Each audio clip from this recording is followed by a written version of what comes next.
రాష్ట్రాల్లో దీపావళి సంబరాలు ఘనంగా జరుగుతున్నాయి. కరోనా నేపథ్యంలో ఆంక్షలు ఉన్నప్పటికీ ప్రజలందరూ ప్రభుత్వ నిబంధనలకు అనుగుణంగా పండుగను కుటుంబ సభ్యులతో కలిసి ఆనందోత్సాహాలతో జరుపుకుంటున్నారు. దీపాలు, విద్యుత్ దీపాలతో కాలనీలన్నింటికీ కొత్త శోభ సంతరించుకున్నాయి.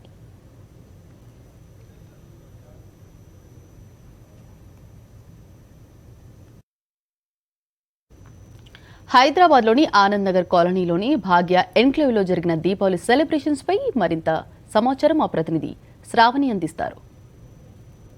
నగరంలో దీపావళి సందడి మొదలైపోయింది. దీపావళి అంటేనే చాలు చిన్నలు పెద్దలు అనే తేడా లేకుండా ప్రతి ఒక్కరూ కూడా చాలా బాగా ఎంజాయ్ చేసే పండుగ ఏదైనా ఉందంటే అది కేవలం దీపావళి మాత్రమే.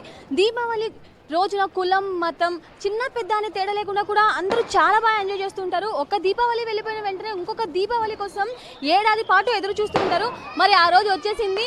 సో ఇప్పుడు మనం ప్రస్తుతం భాగ్యనగరంలో ఉన్న ఆనంద్ నగర్ కాలనీలోని భాగ్య ఎన్క్లేవ్లో ఉన్నాం. ఈ అపార్ట్మెంట్ వాళ్ళందరూ కూడా కలిసి చాలా బాగా దీపావళిని సెలబ్రేట్ చేసుకుంటున్నారు.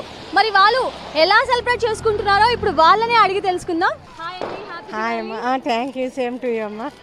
ఎలా సెలబ్రేట్ చేసుకుంటున్నారండి? చాలా బాగా చేసుకునేవాళ్ళం. ఈ సంవత్సరం కరోనా అనే మహమ్మారితో కొంచెం ఇబ్బంది పడుతూ భయపడుతున్నాము. అయినా కానీ ధైర్యం చేసి ముందుకొచ్చి చేసుకోవాలని బాగా చేసుకుంటున్నాం. కాకపోతే దీని వలన కరోనా వలన భయం ఎక్కువగా ఉంది. ఈ కరోనాని తరిమి కొడదాం అందరం కలిసి. దీపావళి ఎలా సెలబ్రేట్ చేసుకుంటారు మీరు కామన్గా? నార్మల్గా దీపావళి అంటే 5 రోజులు సెలబ్రేట్ చేసుకుంటామండి. ధన్తేరస్ అని, నరక చతుర్దశి అని, గోవర్ధన పూజ అని, లక్ష్మీ పూజ అని, బాయి పూజ అని ప్రతి ఒక్క పూజకి ఒక ప్రతిష్ట ఉంది. బట్ ఈ కరోనా వల్ల మేము అలా చేసుకోలేకపోయాము. కానీ ఎప్పుడైతే గవర్నమెంట్ తర్వాత స్టే ఆర్డర్ 2 hours చేసుకోవచ్చు అనిందో దెన్ ఎలాగో పిల్లలకి చాలా ఇంపార్టెంట్ అయిన ఫెస్టివల్ ఇది. నార్మల్గా ఈ కరోనా వల్ల బయటికి రావట్లేదు వాళ్ళు. సో అందుకని మేము ఈ దీపావళిని ఇలా సెలబ్రేట్ చేసుకోవాలనుకుంటున్నాము. మేము ఈ భాగ్య ఎన్క్లేవ్లో 20 ఫ్లాట్స్ ఉన్నాయి. అందరం కలిసి చేసుకుంటాము. ఎప్పుడు దీపావళిని ఎలా సెలబ్రేట్ చేసుకుంటున్నారు? చాలా బాగా చేసుకుంటున్నాం మేడం. యాక్చువల్లీ అంటే కరోనా వచ్చింది కాబట్టి ఇంకా కొంచెం ఎక్కువగా చేసుకోలేకపోయాము. ఇక్కడ అందరూ ఒకే ఫ్యామిలీ లాగా ఉంటాం, ఒకే అన్నదమ్ముల్లాగా అంతా ఒకే ఫ్యామిలీ. 20 ఫ్యామిలీస్ ఉన్నా అంతా ఒకే ఫ్యామిలీ లాగా ఉంటాం. కలిసిమెలిసి చేసుకుంటాం, ఆనందంగా చేసుకుంటాం, సంతోషంగా చేసుకుంటాం. ఈ ఇయర్లో ఉన్న కరోనా వెళ్ళిపోయి వచ్చే ఇయర్ కన్నా మంచిగా ఉండి ఇంకా నెక్స్ట్ ఇయర్కి ఇంకా ఆనందంగా చేసుకోవాలని కోరుకుంటూ హ్యాపీగా ఉన్నామండి. Happy Diwali. Same to you. ఎలా సెలబ్రేట్ చేసుకున్నారు? చాలా హ్యాపీగా.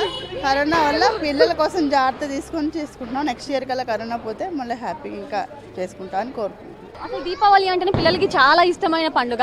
మరి సో ఈ ఇయర్ దీపావళి అంటే కొంచెం రెస్ట్రిక్షన్స్ ఉన్నాయి. సో ఎలా సెలబ్రేట్ చేసుకుంటున్నారు? ఎలా ఉంది మీకు?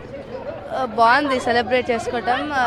కొద్దిగా సేఫ్ తీసుకొని సెలబ్రేట్ చేసుకోవచ్చు. లైక్ ఎక్కువ రిస్కీ థింక్ చేయకుండా, ఎక్కువ క్రాకర్స్ కాల్చకుండా కొన్నే కాల్చి అట్లా చేయాలి. హాయ్ అండి. Happy and safe Diwali.